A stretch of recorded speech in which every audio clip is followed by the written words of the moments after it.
तो एक बार फिर से पंकजा मुंडे को लेकर जो है इस बार काफी पंकजा मुंडे को लेकर इस बार भी काफी कयास थे, लेकिन माना जा रहा था कि इस बार पंकजा को जो है मंत्रिमंडल में स्थान मिल जाएगा, क्योंकि पंकजा मुंडे गोपीनाथ मुंडे की बेटी है।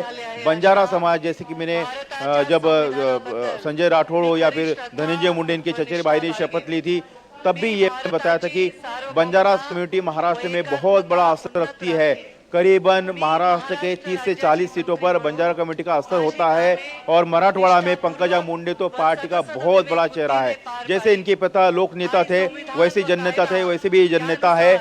और अगर इनको अगर मंत्रिमंडल में स्थान नहीं मिलता तो बीजेपी में खासतौर पर बंजारा कमेटी में बहुत गलत मैसेज आता था। यही वजह है कि इनको लिया। हालांकि इनकी देवेंद्र फडणवीस से बहुत अच्छे संबंध नहीं है, देवेंद्र फडणवीस से कभी इनकी पटी नहीं। इनका जब जब भी पत्ता कटा, ये केंद्रीय महासचिव बनी, केंद्रीय सचिव बनी, माफ कीजिएगा, मध्य प्रदेश की प्रभारी बनी थी, लेकिन तब माना जाता कि इनको विधान परिषद में लिया जाएगा, इनको राज्यसभा दी जाएगी, लेकिन हर बार इनका पत्ता कटता था और उसका ब्लेम देवेंद्र फडणवीस पर आता था। इस बार देवेंद्र फडणवीस ने इनको मंत्रिमंडल में इसलिए भी शामिल किया है कि बंजारा कम्युनिटी को ऐसा न लगे कि देवेंद्र फडणवीस में एक बंजारा कम्युनिटी के बड़े नेता का पत्ता काट दिया है, इसलिए उनको मंत्रिमंडल में जगह दी गई है।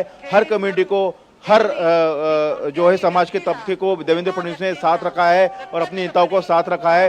मराठवाड़ा का बड़ा चेहरा है, मराठवाड़ा नहीं बल्कि महाराष्ट्र में एक बंजारा कम्युनिटी को पंकजा बीजेपी में रिप्रेजेंट करती है, और एमएलसी है। एमएलसी होने के बावजूद उनको इस मंत्रिमंडल में स्थान दिया गया है। पिनाज, बिल्कुल, तो सवाल कई थे कि क्या पंकजा मुंडे जिस तरह से मुखर होकर जब मंत्री पद गया, जिस तरह से भ्रष्टाचार के कुछ आरोप उनके ऊपर लगे और जो तमाम कंट्रोवर्सीज रहीं, जो उनके बयान आते रहे, कई बार पार्टी लाइन से अलहदा आते रहे, देवेंद्र फडणवीस को लेकर भी जो कुछ वो कहती रहीं, तो लगा था कि शायद दोनों नेताओं में मनमुटाव है। लेकिन फिर हमने एक और तस्वीर देखी, जब नतीजे आए तो उस दिन जो नेता देवेंद्र फडणवीस को शुरुआत में ही मुबारकबाद देने के लिए पहुंचे, तो उसमें पंकजा मुंडे भी थी, और उसके बाद से ही लग रहा था कि हाँ नहीं, अब चीज़ें, रिश्ते अलग हो रहे हैं। और अब देखिए कि किस तरह से उन्हें मंत्रिमंडल में जगह मिल रही है। गोपीनाथ मुंडे की बेटी हैं।